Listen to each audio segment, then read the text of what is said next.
como a gente não falar de Ayrton Senna que não seja no bloco de esportes. Amanhã, 1º de maio, completa-se 30 anos que nós nos despedimos do tricampeão. Mas 30 anos de um dia que parece que não chegou ao fim.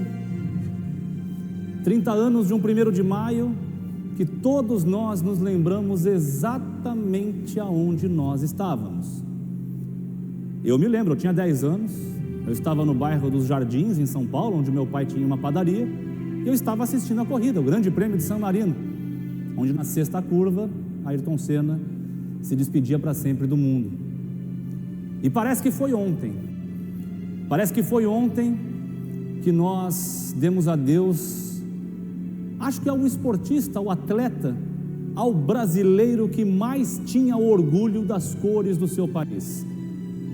A prova, o seu capacete, que todo o mundo conhecia. Talvez poucos em outros países soubessem que essas são as cores da nossa bandeira, mas todos sabiam que quando esse capacete rasgava as retas, era o tal do Ayrton Senna.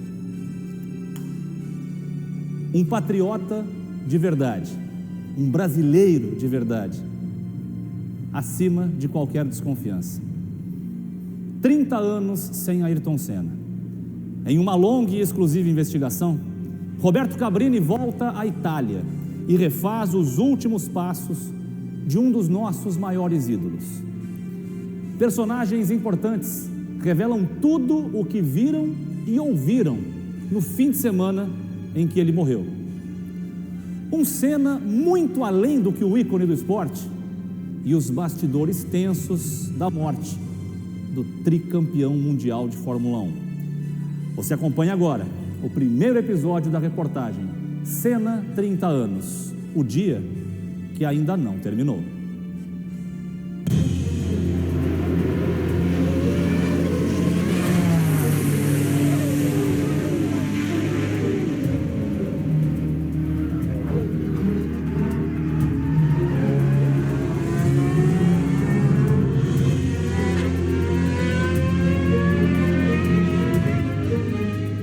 Há 30 anos, o dia que se recusa a terminar. O carro é crítico. Um pouquinho antes da corrida, e me liga meio com uma voz meio de quem tava chorando mesmo. Ele tava transtornado, tava mudo. Ele disse que o carro tava nervoso, ele disse que o volante tava pesado. Ele não tem o mesmo equilíbrio que tinha os dois Williams nos últimos 2 anos. Senna bateu forte. Disparado o fim de semana mais triste da Fórmula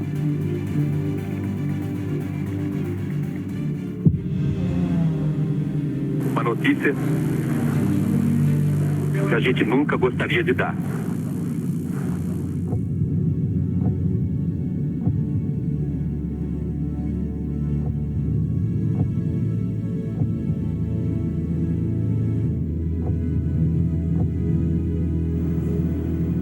Os últimos segundos na vida de um homem.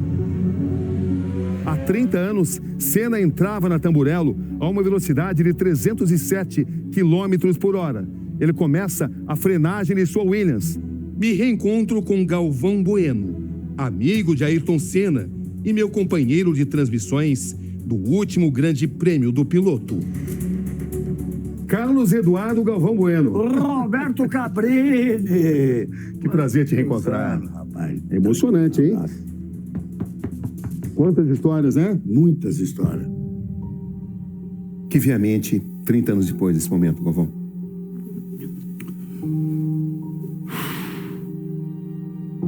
Senna bateu forte, muito forte, e foi muito forte mesmo. Mas eu juro a você, Cabrini, que eu tinha certeza de que ele ia sair do carro. Um pouquinho antes da corrida, e me liga meio com uma voz meio de quem tava chorando mesmo. Aí eu falei, mas o que tá acontecendo? Não corre, você é o único cara que pode não correr. Que perguntas e que certezas deixou? Em Londres, me encontro com Betise Assunção, assistente de comunicação de Ayrton, que teve acesso a todos os instantes daquele fim de semana. Betise, seguramente você viu a imagem do Ayrton olhando longamente para o carro dele antes da corrida. O que você observa ali? Ponto mais assim marcante, ele saiu do carro. Ele nunca saiu do carro, no grid, nunca. Betise, quando é que você ficou sabendo que Ayrton Senna tinha morrido? Oficialmente ou de verdade? Ayrton Senna morreu na pista? Senna morreu no sofá da casa das pessoas que estavam assistindo a corrida. 1º de maio de 1994. O centro de tudo.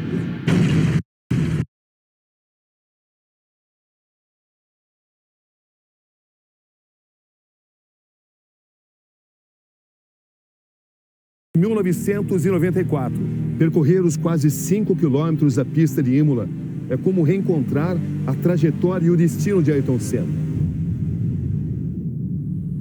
Aquele fim de semana de corrida aqui em Imola não podia ser mais sombrio. O acidente grave de Rubens Barrichello na sexta. A morte de Roland Ratzenberger no sábado.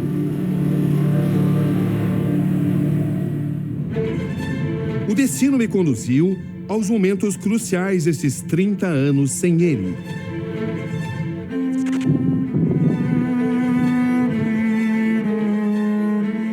A velha Itália lá embaixo. Estou a caminho de Bolonha, a capital da Emília-Romana, no norte do país. A região onde também fica a pequena Imola, o local da última corrida. Uma carreira. Se o tri foi difícil, o tetra eu acho que vai ser mais ainda. Mas a gente tem essa possibilidade, essa oportunidade de lutar por mais um título no ano que vem. Uma vida. Lembranças que não param de vir à minha mente. Foram muitos momentos. E entre uma paisagem italiana e outra, decido que chegou a hora de revelar um Ayrton diferente. Tá bem morado? Esse é Cabrini, super Cabrini. Diferente daquele compenetrado que tanto fascinava as pessoas. Um Ayrton descontraído, menino, bem-humorado. Resultados à parte, que máquina que você tem na mão? Tá piscando, tá boa a bateria? Nas imagens em meu arquivo pessoal, instantes que jamais foram ao ar. Já ouviu tanta abobrinha assim? Cada uma que eu te quebro, hein, Cabrini? Olha, é mole. Cabrini direto da McLaren, hein? Cabrini direto, super Cabrini direto da McLaren para o Brasil. Não, pior é isso. Cara que entre um carinho e outro... Estou se divertindo no carnaval, aí alguém tá trabalhando aqui sábado e domingo. Zoava, me zoava. Cabrini, eu preciso de você sem eu. Então vamos correr? Você aguenta mesmo ou não? Eu aguento, não sei se você vai aguentar. Muito menos o cameraman. E como? Mostra pra ele lá. Bolão de oxigênio pra ele. Urgente. Depois de 5 meses de muito suspense, finalmente Ayrton Senna está preparado para anunciar a decisão dele. Ayrton, você confirma a sua participação na Fórmula 1? Cabrini, fala mais devagar, fala mais baixinho. Começa de novo aí, não? Sei que tenho que contar também tudo que vi na derradeira corrida. Mas como é bom lembrar de cada momento, de cada detalhe de sua caminhada. A gente pode também formar uma equipezinha de kart e promover um campeonato regional lá em Tatuir, onde a pedra faz Tigur, o trem faz Piuir, e o ladrão chega no banco e fala isso, assarto, mãos ao arto, passa todas as notas de Mir. 30 anos depois, esta é também uma viagem às minhas memórias, ao lado de Ayrton. A sensação é forte. Estamos no circuito de Imola. Percorrer os quase 5 quilômetros da pista é como encontrar a trajetória, a carreira e o destino de Ayrton Senna.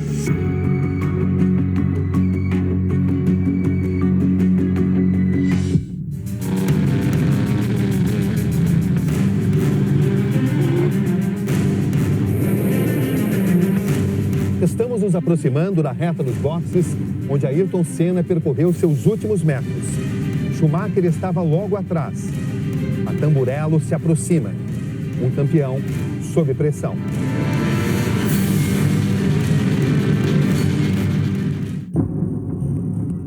Nada parecia segurá-lo.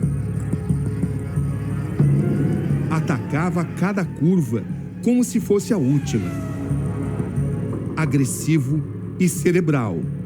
Era sempre o que mais tardava a tirar o pé do acelerador e frear nas manobras mais arriscadas.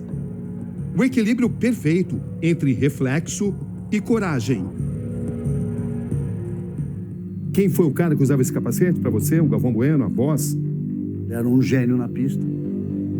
Com uma determinação, se você perguntasse, tá pensando no que agora, dia na vitória? E fora das pistas, ele exibia um carisma do qual ninguém se aproximou na Fórmula 1. O Rio Thames é um dos principais símbolos da Inglaterra, país que foi a porta de entrada para a vitoriosa carreira internacional de Ayrton Senna da Silva. Ele chegou aqui aos 21 anos, em 1981, e logo de cara venceu o campeonato inglês de Fórmula Ford. Não parou mais. Aos 23, entra na mais cobiçada categoria do automobilismo mundial. O carro é da pequena Toleman. Ele chega para ficar. Aquele fim de semana de corrida aqui em Imola não podia ser mais sombrio. O acidente grave de Rubens Barrichello na sexta. A morte de Roland Ratzenberger no sábado. Dia do acidente com Rubens Barrichello. Como é que foi esse dia para ele? Lembra que o Ayrton depois saiu correndo de lá, pulou o alambrado, nem sei como chama, para chegar no centro médico? Foi. Tava, obviamente, bem nervoso. E tem aquela coisa, pessoas nunca contam para ninguém a verdade. Né? E aí, diziam para ele tá bem, não se preocupa, ele tá bem, não se preocupa. E ele não acreditou, ele tá bem. Ele tá dizendo que tá bem para eu não ir lá ver. No fim, ele tava bem mesmo. Ayrton, tá tudo bem, Ayrton? Ele tá bem. Tá, ele tomou um susto, ele tá meio, chocado, mas ele tá bem. Ele não tem nada quebrado, aparentemente. Tá falando normal. Foi por isso que ele foi pular, porque ele viu o acidente, foi tão feio que ele não acreditou que o cara tava bem. Esta é a parte do circuito de Imola, onde Roland Ratzenberger sofreu um acidente no sábado de corrida. Acidente que tirou sua vida. Do box da Williams, Senna assistiu a tudo e ficou extremamente chocado. Ele chegou a comentar comigo que Ratzenberger morreu aqui na pista.